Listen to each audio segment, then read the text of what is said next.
This podcast is a member of the Red 5 Network. For more Red 5 Network podcasts and content creators, visit bio.link/red5.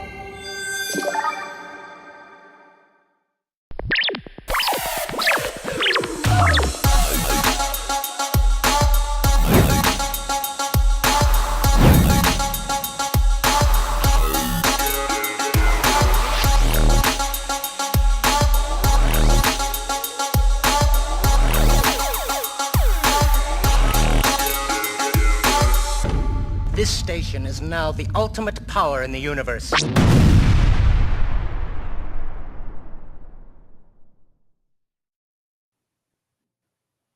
I don't remember anything about no Scarif Scuttlebutt podcast. Why am I talking like a Southern droid? That's is there a Southern droid? Are there Southern droids? Oh, I'm sure there's Southern droids.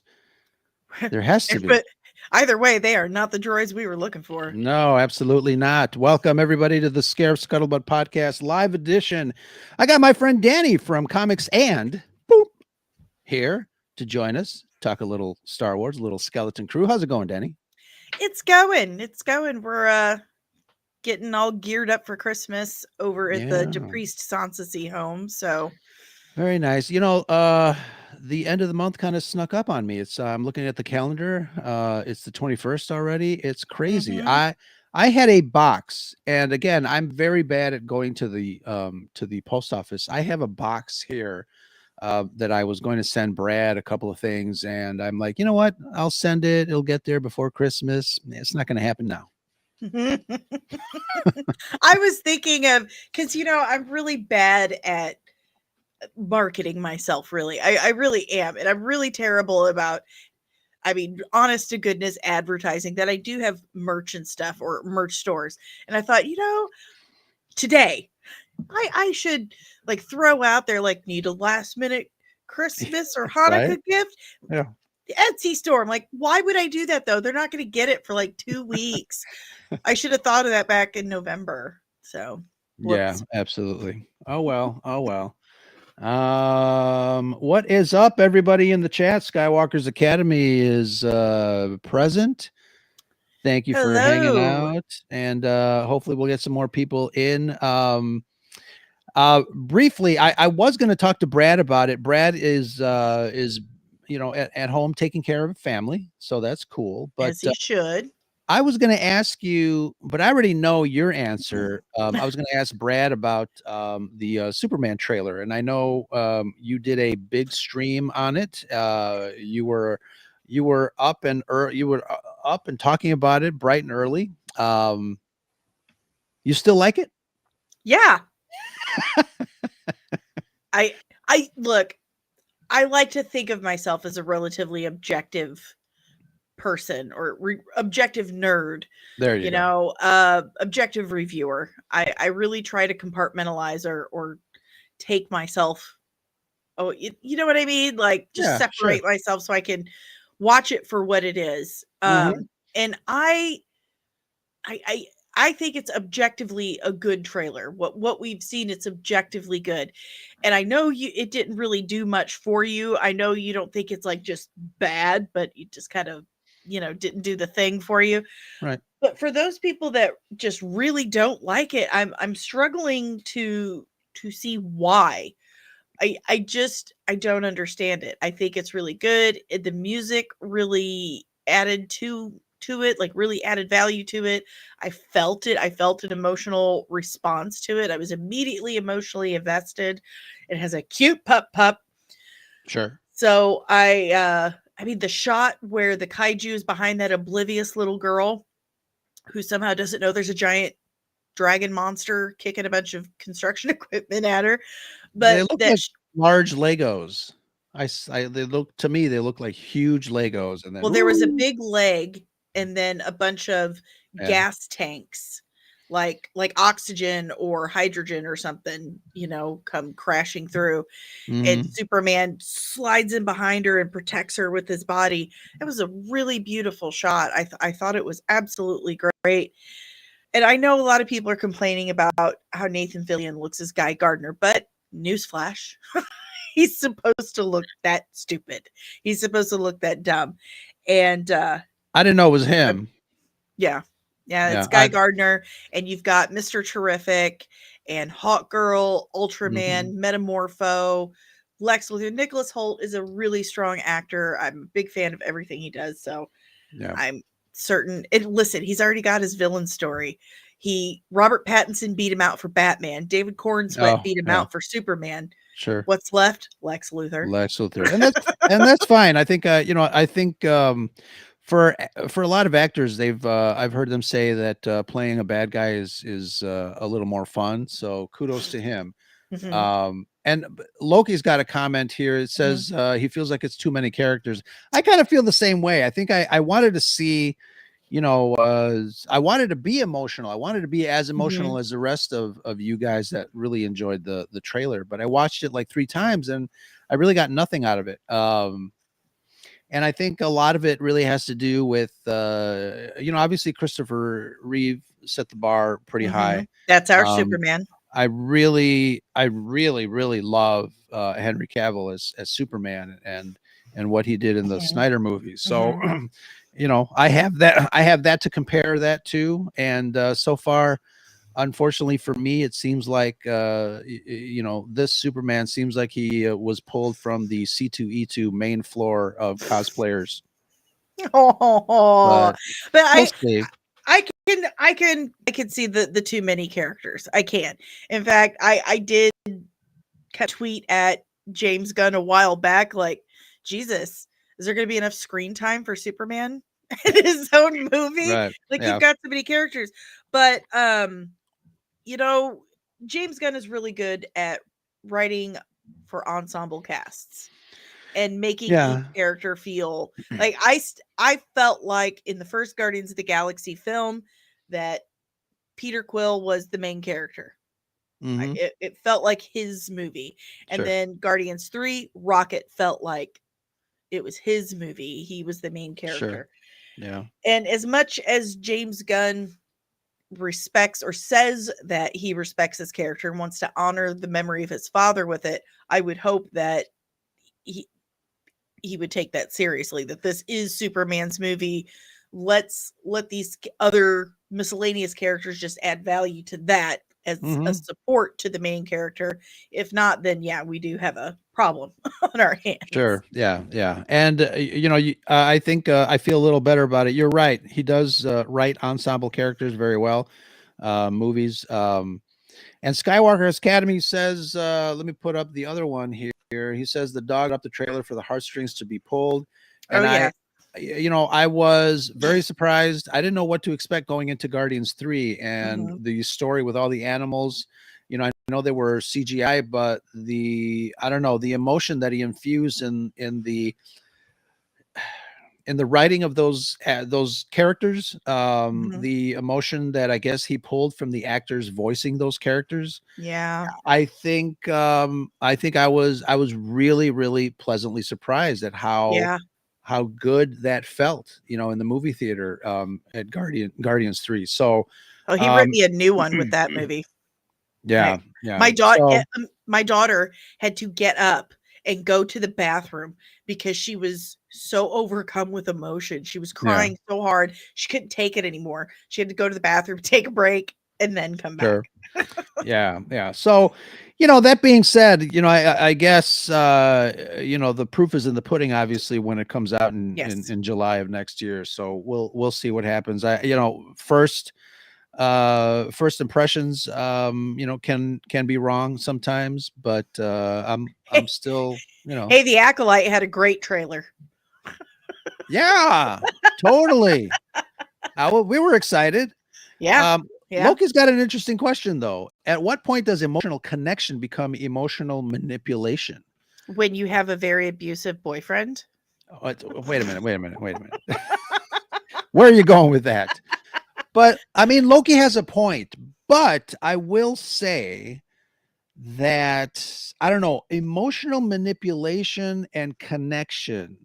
I feel like there's a thin line there, because if you really connect with something, then obviously if you really want to think about it, isn't the goal of every movie emotional manipulation? You're trying to Exactly. manipulate the Yeah. situation to create an emotional connection. Sure. Um, I Yeah, I would agree with that. yeah. I would definitely agree with that. And that's what I'm saying. I think there's a thin line between emotional connection and manipulation. You know, what do you call Luke Skywalker looking out onto the Tatooine Mhm. suns, you know, with with the music soaring and his, you know, his Exactly. look looking out into the horizon. Yes. Is that a Anything is that a any connection? No, yes. because we're just meeting that character, right? Is it Anything that manipulation? anything that elicits an emotional response is emotional manipulation.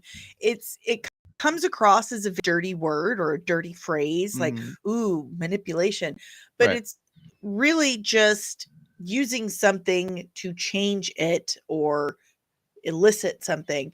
Right. So I would say that all of it is emotional manipulation because it's all manufactured. They're Yeah. manufacturing these. They're not real. Sure, sure. They're making them and they want us to form that emotional connection. They want us to Right. have that emotion. So they manipulate us with great lighting, good Mhm. looking actors, Music, music, environment. Yeah. especially music. Yeah, absolutely. Well, that trailer for Superman neither connected nor manipulated me. So we'll see what happens if we do get a second trailer.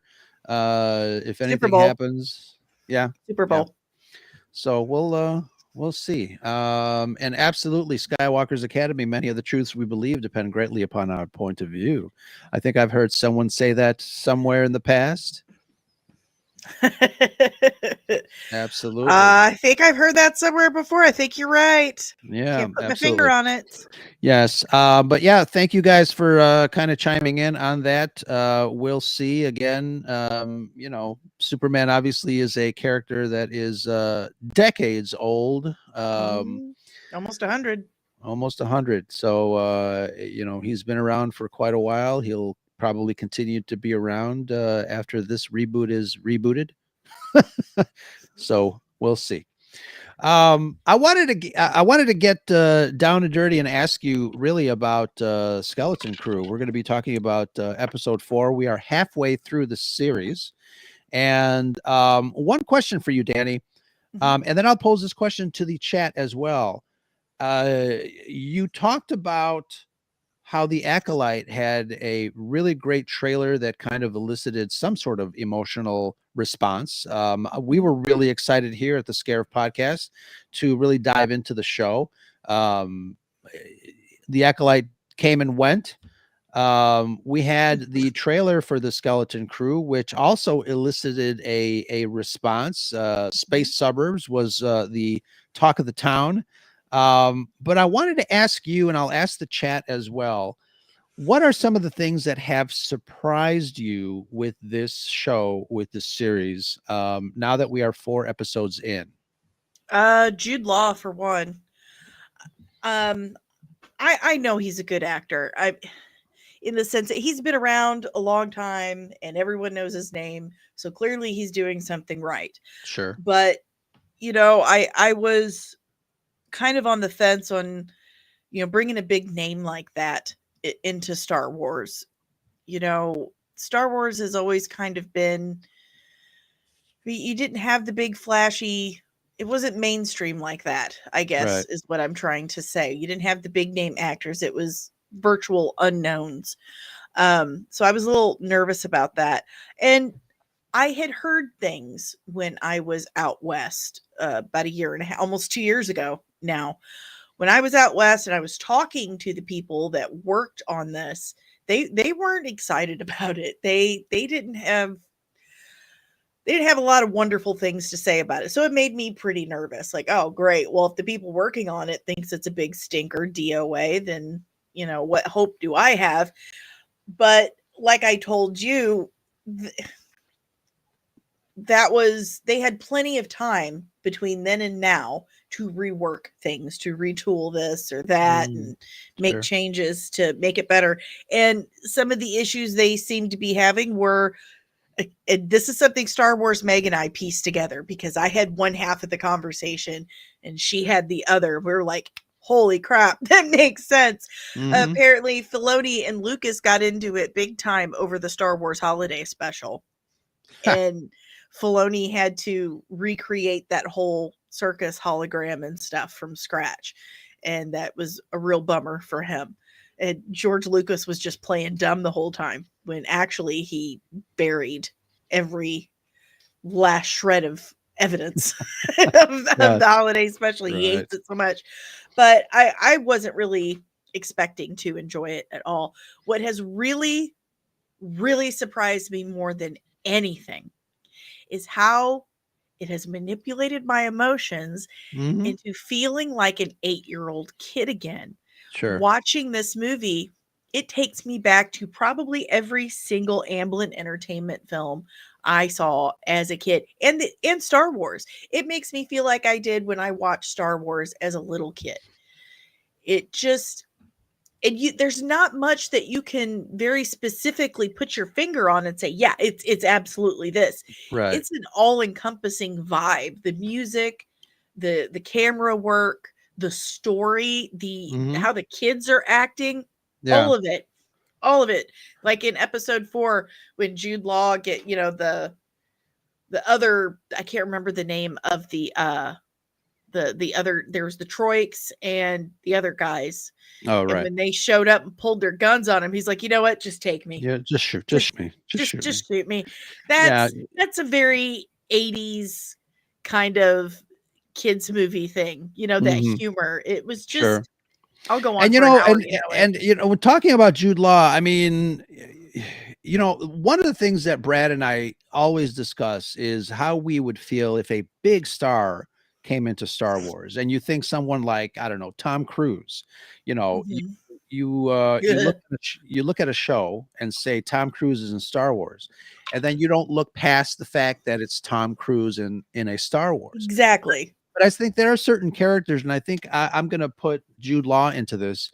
There are certain actors that lose themselves in the role, and then you don't see them as that actor.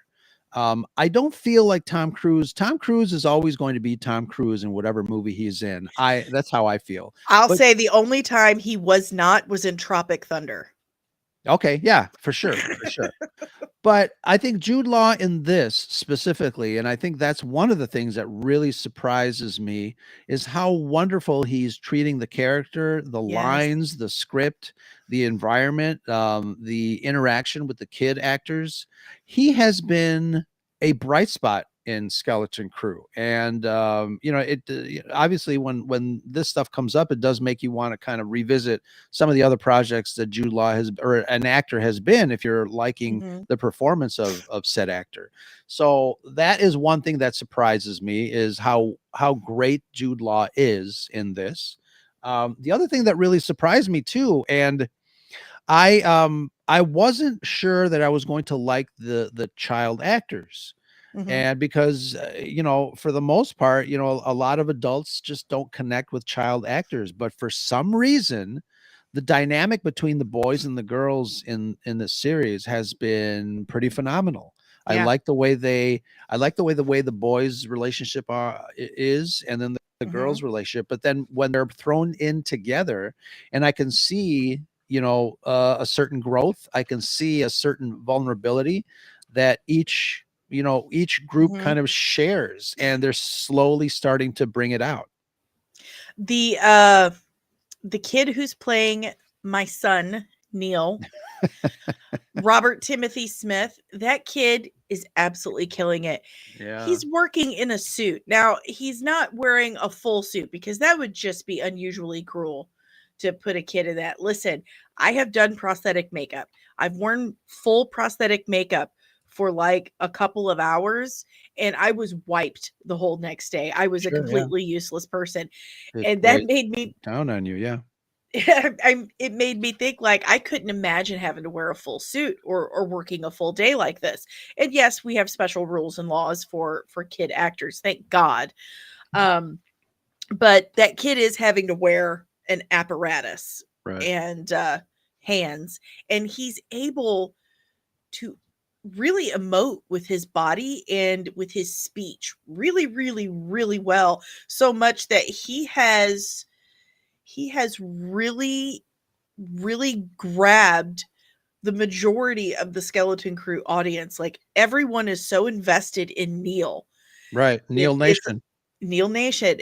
I made a prayer candle for Neil because I love this kid so much, but he is a heck of a little actor. And I was surprised to see who it was. He's in that Dear Santa movie with Jack Black where the kid's dyslexic and he Oh, accidentally sends a letter to Satan. ah, Whoopsie doodle. yeah. He was good in that, but him as Neil, I mean, this kid's he's good. He's doing a Yeah. great job. They got a good cast.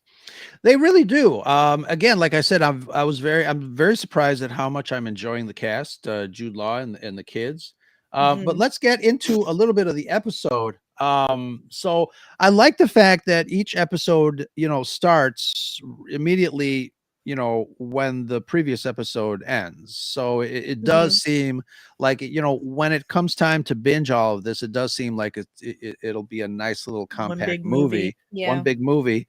No flashbacks, 7 episodes in, like The Acolyte. We don't get more questions, Or posed. no back to tank. Back to the Right. back to Flashback does. Flashback to tanks. But yeah, so I'm really enjoying how the story is progressing each and every episode. And I know, the first 2 episodes for us were really great. The third one was decent. I feel like at the end of the show, I'll ask for everybody's ratings on episode 4. But I do feel like there's a consistency that has been maintained, whether it's quality, dialogue, action, Mhm. story progression, and really not obviously answering questions that we have as an audience 100%, but at least satisfying some of the questions that we had Yes. that some of the characters actually are Yes. also asking, and getting a little bit of answers to quell those questions. So it's doing a really, really great job of doing that. Yeah, even if we don't get like complete answers or all the answers, it's still progressing the story. The story's still moving forward. It's keeping us interested. And that's something I think you and I talked about when it first came out. I'm like, okay, first episode's good, but can they maintain that? Can they be consistent with Yeah. the quality, which is something they haven't been able to do since Mandalorian season 2. Yes, absolutely. So let's they get to where they think is at Atten, right?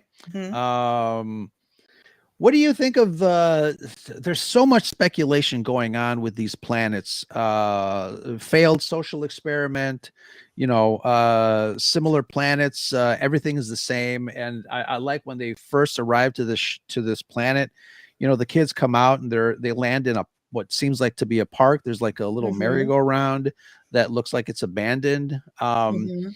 But what do you think of, and obviously later on in the episode, we find out that there are, this grouping of planets are very similar. They all kind of, they start with at, the name Mhm. at something.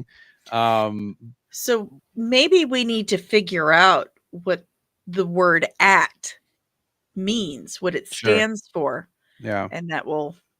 That'll give us some Mhm. clues. But I found it interesting that, and somebody online had said that maybe, these 9 planets were a social experiment.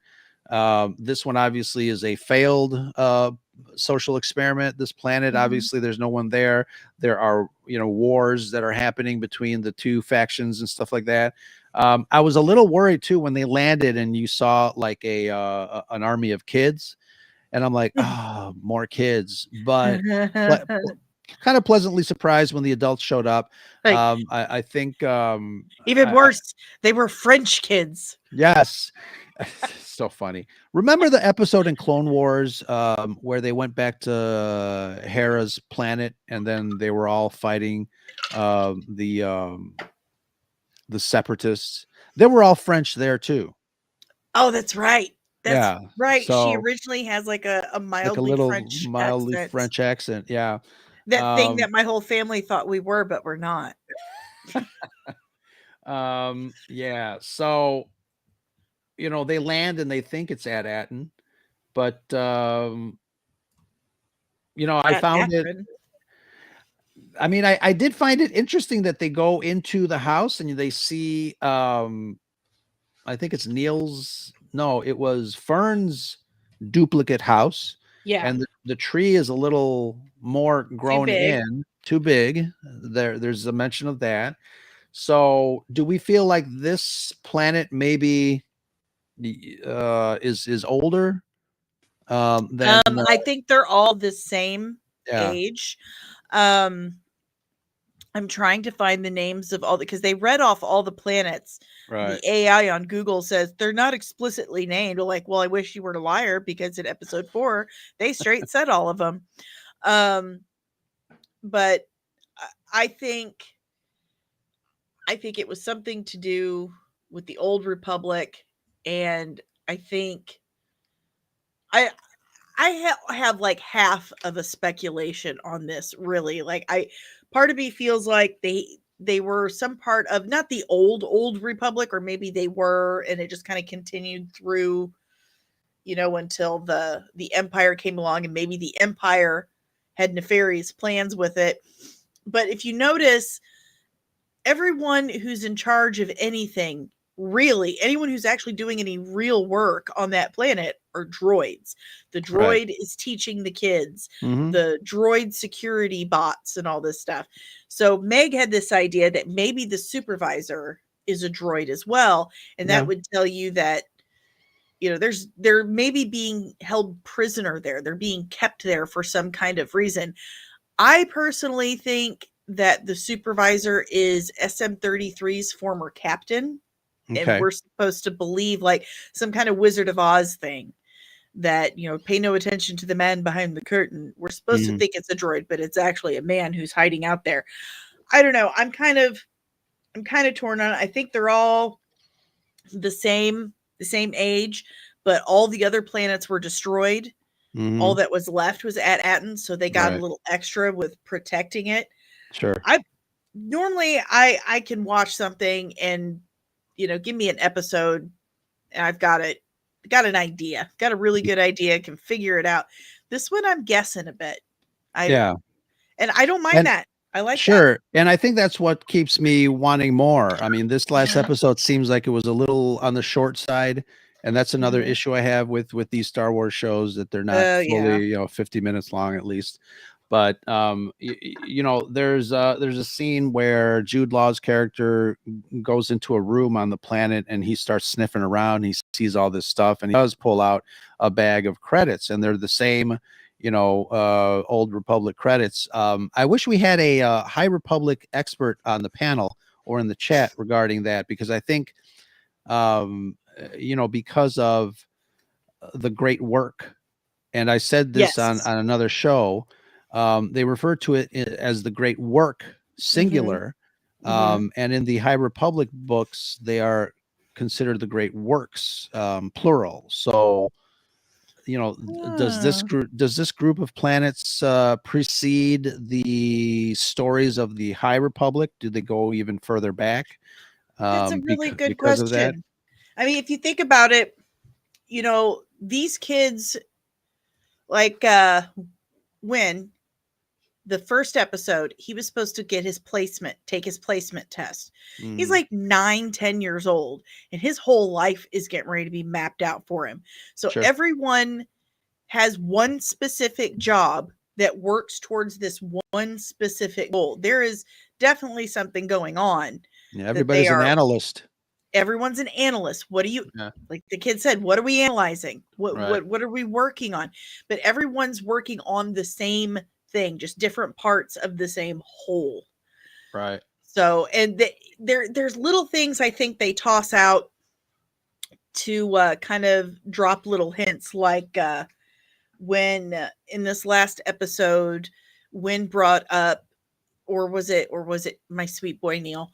One of them brought up about the tales of the Jedi, about the 100-year sleep. There was a Jedi or someone went to sleep for 100 years. He said, "Is it like that?"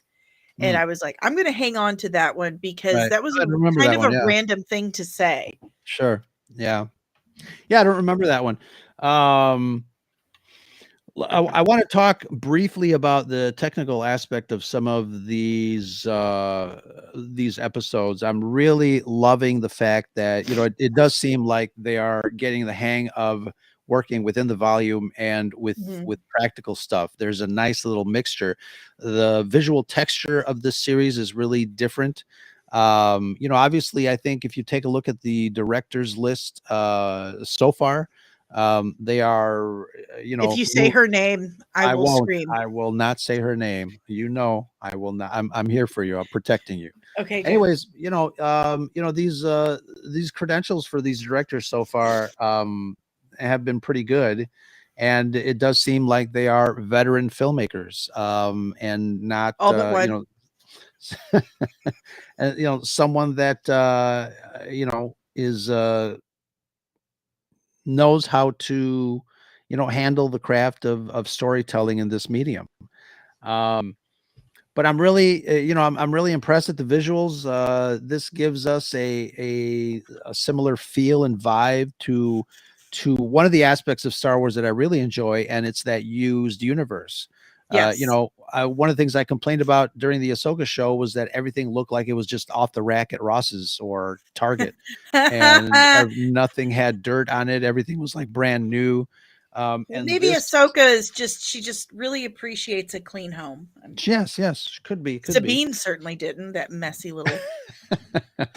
But, again, on the technical aspect, some of the camera work, some of the shots linger on longer than usual. And I appreciate that.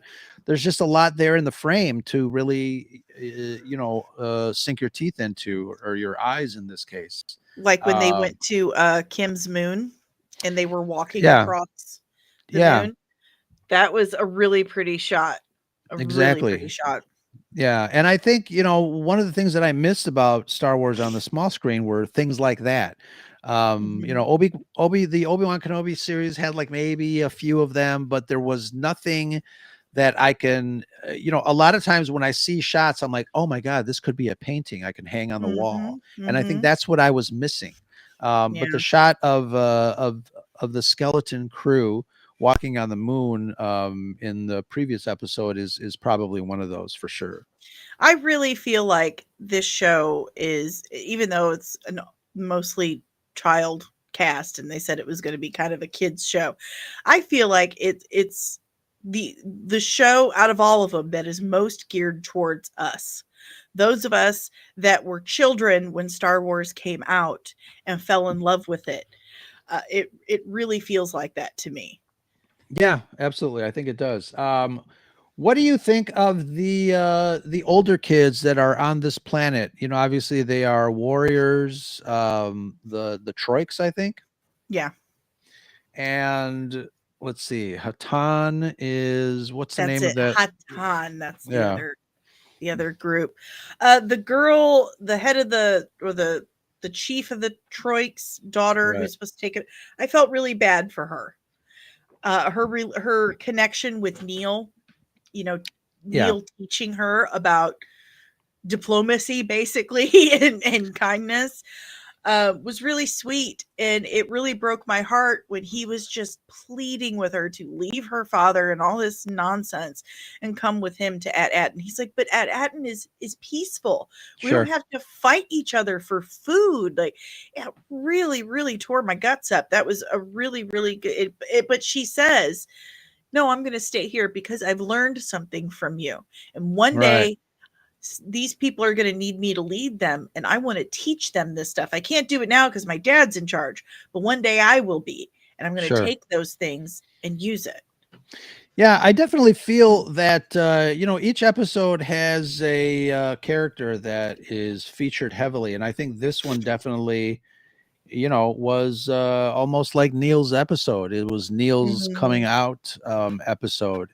And like I said, it just surprises me that, even some of our followers here were doing the eye roll movement when during the trailer, the original trailer, you saw the little Mhm. elephant kid, and we're like, what the hell is this? I know, we But all did. It's like, is it yeah, supposed to be a Max Rebo? What I mean, right, right. what's happening? But Neil and his little comb over really won the hearts He's such a of the audience. smart dresser. He takes care of his Yes, yes. appearance. But you know what's great though? All the characters are written in a smart way that it could be geared to a younger audience, but it's Mhm. not written for babies in essence. They Right. don't water down the dialogue.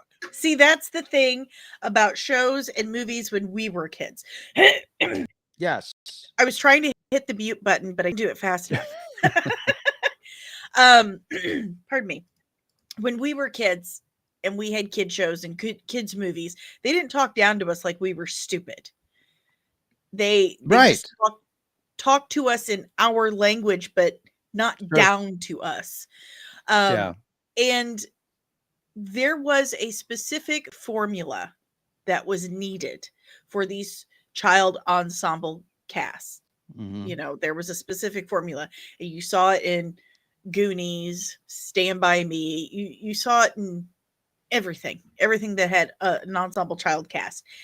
And they have done that in Skeleton Crew. I noticed you've got your tough leader who's actually a softie on the inside. They're just acting tough to compensate for whatever it is they're missing. You've got the too eager adventurer, your Mikey from Goonies.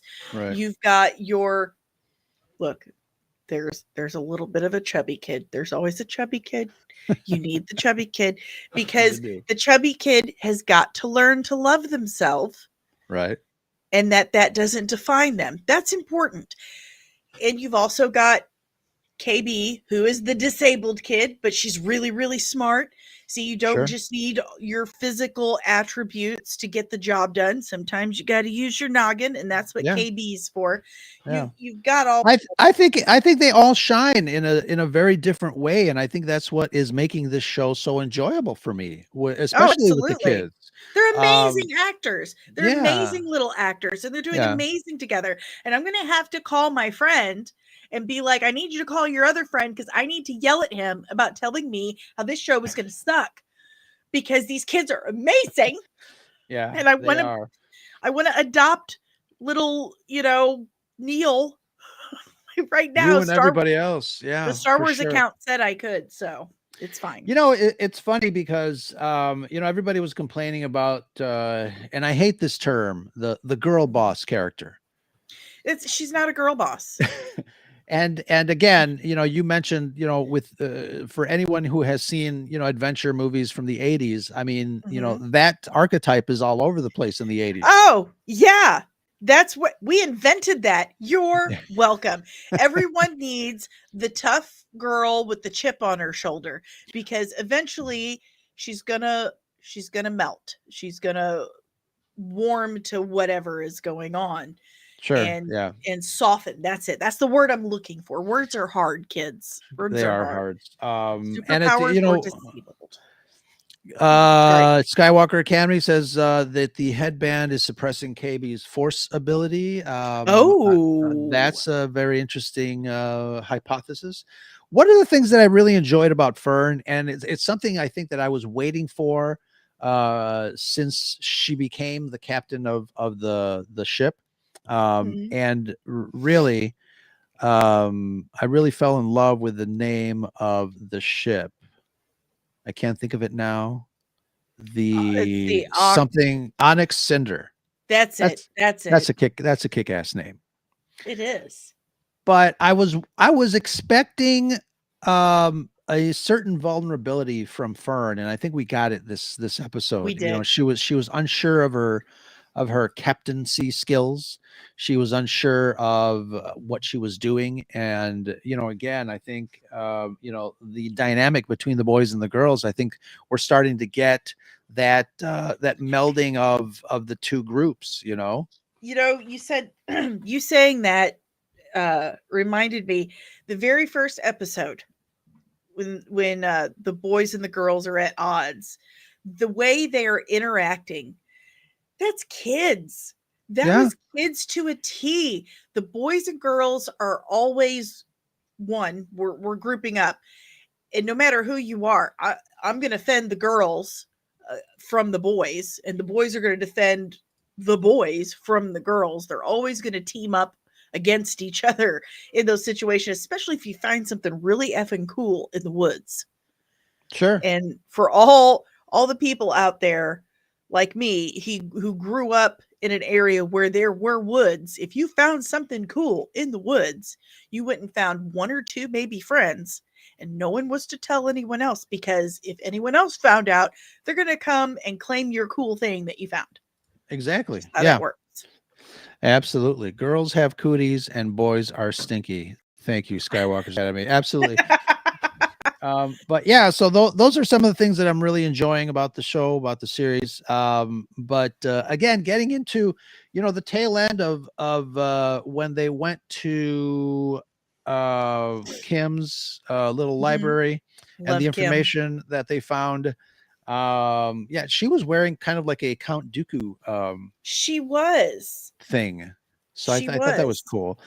But yeah, so we get to this planet, later on at the end of the episode, where the columns are, and you've got all the names that are surrounding this little meeting area. I almost equated it to, and I guess this is located inside one of the towers, but I almost equated it to the Jedi Council Forum, the Oh, room where everybody see? sat around and did Jedi Council business. Write that down. Write that down. Save Absolutely. that. So, but it's interesting that, the one that was describing at Atten was, just kind of defaced and destroyed. And obviously Kinda we like learn. Yeah. Kinda like Stargate. That's what it Yeah. reminded me of, Sure. Stargate. Sure. But yeah, I mean, I'm really enjoying, kind of having, these questions kind of posed, and little by little we're getting answers. We're getting answers as to the why, but it's funny because during the Acolyte, it was a whole different story. We were getting more questions, posed than answers. And I think I was having more fun listening to other people's speculation on why it is that things were happening in that show. But I think this is a little different because we are getting some answers.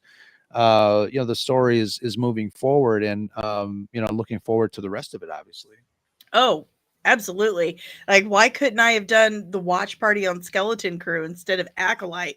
Because the Acolyte watch parties just turned into ripping the show, like razzing the show. It became just hilarious. It became a joke. Like, Right. what on earth is this? Now, I kind of liked when they went to the witches and stuff. I thought that was kind Yeah. of cool, but the stupid song, and it just, they didn't get into any of the mysticism like they promised us they would. So what was the point? What was Yeah. even the point of having space witches if you're not even going to get into space magic? It didn't make any sense whatsoever. Well, maybe we'll get some answers in season 2. Wah, wah, wah. Let's get back to Neil because Yay! there's so much good stuff with Neil in this episode. You really get to you get an opportunity to really know him as I'm going to put quotes on there because he's an elephant boy. You really get to know him as a person. And I think, his kindness is really showing. He goes into the warrior child labor camp there, and he collects his food, and he sees these 2 little kids on the ground, kind of, they're not groveling, but they're just, you can tell that they are having a hard day, and he offers his food to them. And this other character, the French warrior kid, sees that, and it really makes an impression on her. And I think that's again, that's one of the things that really is going to make a difference in the people that Neil and the rest of his skeleton crew per se are going to take away from meeting these characters, and I think that's great. And obviously, since this is geared to younger audiences, I think it's a great lesson to have in these characters. Yes, because kids are buttholes these days, and they're growing into adults who are 100% butthole. People are not nice to people. They're not nice to strangers anymore. Sure. Yeah. They have this entitlement that everyone needs to hear their vile opinion of this random stranger. Like they've what it is everyone is one dimensional to them anymore because they're online so much. They're not real people. They're just literally words on a screen to them. So they don't care how they feel or how what they say affects this random stranger. They just do it because they're not seeing them as a three-dimensional person.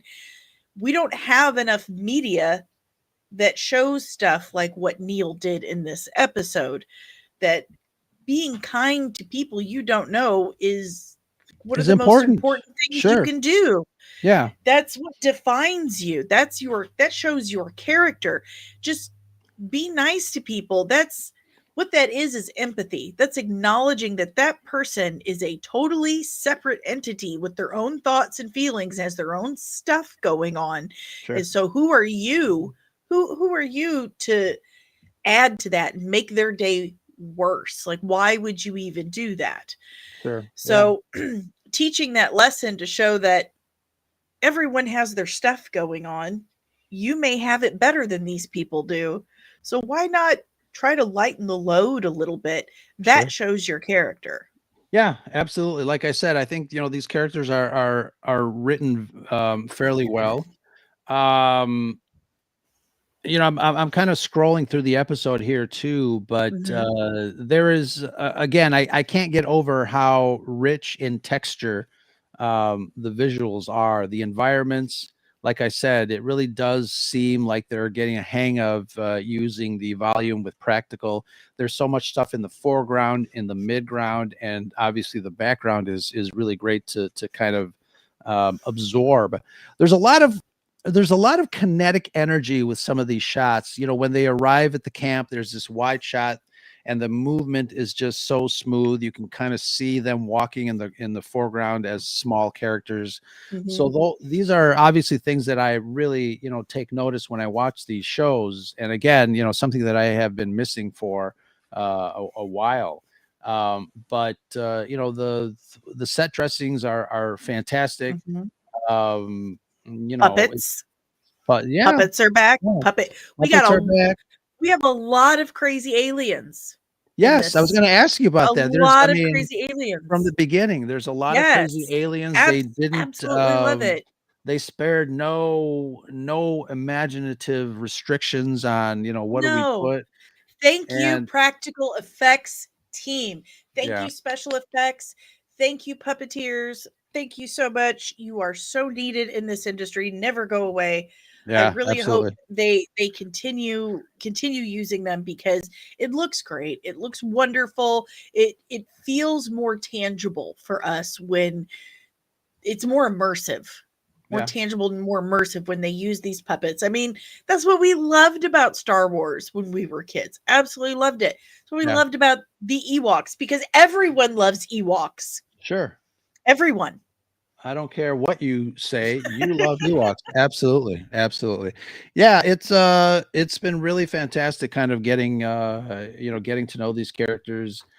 There is one shot in this that I have never seen in a Star Wars. It's almost like when I was watching Attack of the Clones and I noticed, like, for the first time, John Williams used an electric guitar in the soundtrack.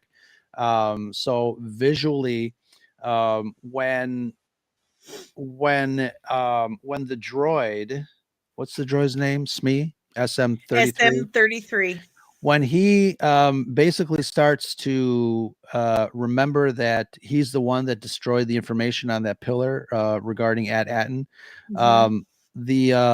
the camera, the cinematographer decided to do kind of like a GoPro shot in front of the droid's rig, Mhm. and he's walking and he's doing this, and the Oh, camera, yeah, you can yeah, tell is yeah. there. A little bit of a horror vibe, but Uh-huh. it's something that I've not seen in Star Wars, where we get that perspective of a character. It's almost like, who's that director that does that a lot? Is Can't it, remember off Sam the Raimi?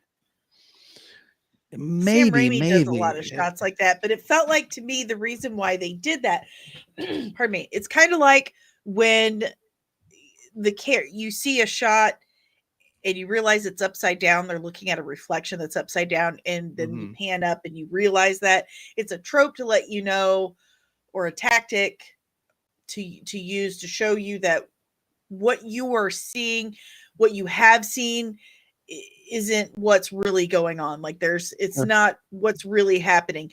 So it felt like they were using that angle to shift the perspective that, guess what? Not a good guy. Sure. Guess Yeah, what? yeah, yeah, It's absolutely. it's not what you think. It's not Yeah. what you think. And by the way, it's tilt up, not pan up. A pan is a right and Oh, left motion. heaven's sake. Yeah, I know. Okay. Sorry.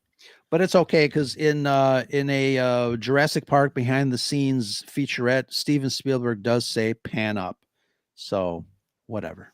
Well, What does he know? What does he I know? will put my phone down and stop texting my former production teachers, Yeah. and get them to yell at me too.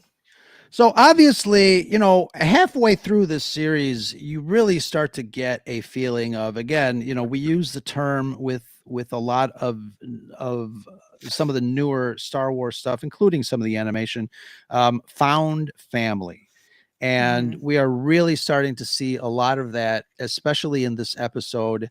They come together to rescue each other and really find solutions to the problems and the questions that have been asked. They come together to save each other from SM-33 when he goes a little haywire. There's Neil a finds shot. his bravery. Yeah, exactly. This whole found family situation, and I know I complain a lot about the found family, especially in the Mandalorian, because I can't stand the Grogu slash Mandalorian relationship. It seems like a needy father figure situation, but that's another podcast. But this really has obviously is setting itself up for a found family situation, like I guess this type of show should. Um, Listen, let me tell you something. Found family is important, and this is something I was talking to my daughter about the other day. One day, I told her, "You're going to grow up." Tell him, Skywalker. um, It's fine. I don't know if I think Skywalker's Academy might be in the UK and might be different terminology, but when you move the camera up and down, that is called trucking. Hmm. Not that we And I don't just know. Well, you know what? I should do a roll it. camera. You I should should. That should I be should do like a a side gig, camera one of your side many gig side gigs. seminar. That's too But fun. what I was telling her is that, like, first of all, it's unfortunate, but it is true. Not everyone is blessed with a tight knit, loving, supportive family. And that's just a fact of life. Um,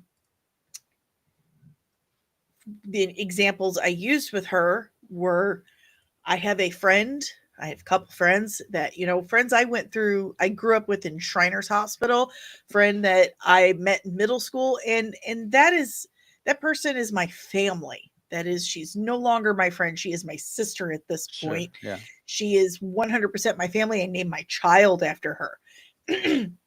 And when I told her, Amelia, I said, one day you're going to leave this house and you're going to start your own path. You're going to have your own career, your own things, and you're going to have your own family. And that family is going to become just as important to you as we are, because that's the one you got to choose, the one that chose Yeah. Yeah. you. And you're going to have a connection with them that is so special that nothing is ever going to be able to break it, period. And I think kids have been taught a lot over the last several years. I think reality TV has a lot to do with it. They train these kids to thrive off of drama and stress and anxiety. Um, but they've kind of been taught to not trust anyone or really respect anyone or get close to anyone, that cool people are tough and cold and don't need nobody. And that's just not true. Human beings, we are pack animals. Yeah. We Yeah. are. And the saying goes, it takes a village. Well, it takes a village not just to raise a child, but to live, to be successful. You need people to lean on. Like, Sure. Ro, you have become one of my best friends. I talk to you about everything, and if it wasn't for you, I probably wouldn't still be podcasting. I have learned so much from you, and you have been such a support to me. And we're not related by, like, not by any means. You keep saying we are, though. So I I don't know. do? I don't know. You're Mexican. I don't know. Well, okay, fine. But, Like, but you know what's funny? You mentioned Village, and I had I had another thought like early on in the series. Remember the Mhm. movie The Village, where Yes. this little community is supposedly in this 1800s You village, but mean there's my other people. dream goal for my life? Yes. Yes. But yeah, I mean, the jury's still out. We'll see what happens towards the end. But before we wrap up, I just want to ask you basically, what other things do you notice about this episode or the series in general that really have you excited? Last episode, Brad said, finally a Star Wars show that I can enjoy. And I think a lot of people are feeling the same thing. Yeah. Yeah. Even some of our followers that I rolled when the little elephant kid came up on screen, they're loving Neil. And I think Yes.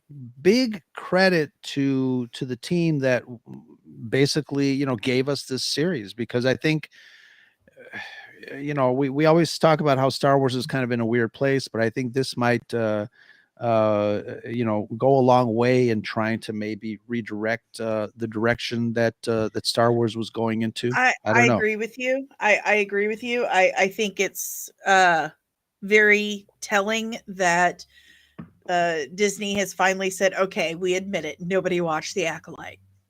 We're sorry. Our bad. um, it's very telling that they're admitting that now, because they're actually seeing the numbers from Skeleton Crew, and not just the numbers, which, I mean, the numbers haven't been like spectacular, Right. but the positive feedback has been Mhm. overwhelming. I'm Yeah. not, there's only one person I know that didn't really care for Skeleton Crew, and he doesn't hate it. He's just like, because, and I think it's a generational thing. He's like 30. Mhm. So he missed our boat Yeah. in that area. But I think that it's going to turn the tide, and it has really positive messaging, and that might be on accident with Disney, but it has a very positive message that you need people. You Yeah. need people, you need friends, you need family, you need connection, you need to be able to lean on someone for support, or you're just not going to make it in this universe. Yeah. I and kindness, Sure. empathy. So Yeah. But yeah, I mean, that's how we feel in a nutshell about this show. And I think if Brad were here, he'd give it a high rating. But like I said, I think this show has kind of maintained its consistency in a lot of things. The Mhm. quality of the writing, the quality of the acting. Jude Law is just a delight to see on screen in a Yes. Star Wars. He's a Han Solo with force powers. Yeah, absolutely. We'll he was talking about an interview. He was in an interview talking about we'll learn a little bit more about his character Jod in the 5th episode, I think he said. Yes, and I'm Yeah. hearing rumor that he's getting a spin-off. His Yeah, character. that's been a rumor for a while, and I think you know, if it's not a season 2, but I think a spinoff of Jod would be quite interesting, because I Yeah. think, you know, he has said that Han Solo is his favorite character in Star Wars, and I think if we kind of go into that realm of space pirate rogue, you Mhm. know, swashbuckler, I think that would be very And cool. Meg has a theory that maybe he's not Are you are necessarily. you are you Meg's marketing director? You've like mentioned her like 6 times No. already. Well, that's because I've talked to her a lot about this, and she's really smart. Um, but no, she has this theory that he might not necessarily be like a straight up survivor of Order 66. Mhm. Maybe he's the child of a Jedi. Okay. Yeah. So that's why I I started could see kind it. of Sure. joking around, like maybe he's Corky Kreese. But wait a Mhm. minute, what if he is Corky Kreese? Yeah, it's funny. Yeah. Cool beans, cool beans. But yeah, looking forward to more Skeleton Crew. Danny, I want to thank you for helping me out and discussing this episode and series as a whole. I want to thank everybody in our chat. Thank you for stopping by. So here's the thing. Let's pretend I'm gonna use my phone. So this is the camera. Mm, Tilting is this. Tilt up, tilt mhm. down. When you actually move the camera up like this, that's called pedestaling. You pedestal up, You said it right? was trucking, I but know. trucking is moving it on Trucking wheels. trucking is actually this when you do that. Yes. And then that comes from an old studio full up Because they camera put it setup, on a because truck and they went it's on a wheels, right? And then obviously zooming in is zooming in. You know what zooming in is. But anyways, that's my free camera seminar here on the Scarif Scuttlebutt podcast. Danny, thank you so much. Where can people find you to subscribe to your wonderful channel and talk to you and say hello there? You can subscribe to me on YouTube at Comics and Everything. In fact, I just realized I have a live stream tomorrow. It's the finale of Dune Prophecy, and Woo. we've been watching it together.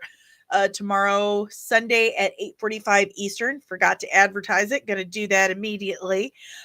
So Comics and Everything on YouTube. So at Comics and Everything on YouTube. And you can find us on all the socials, like all of them. I'm even on Blue Sky.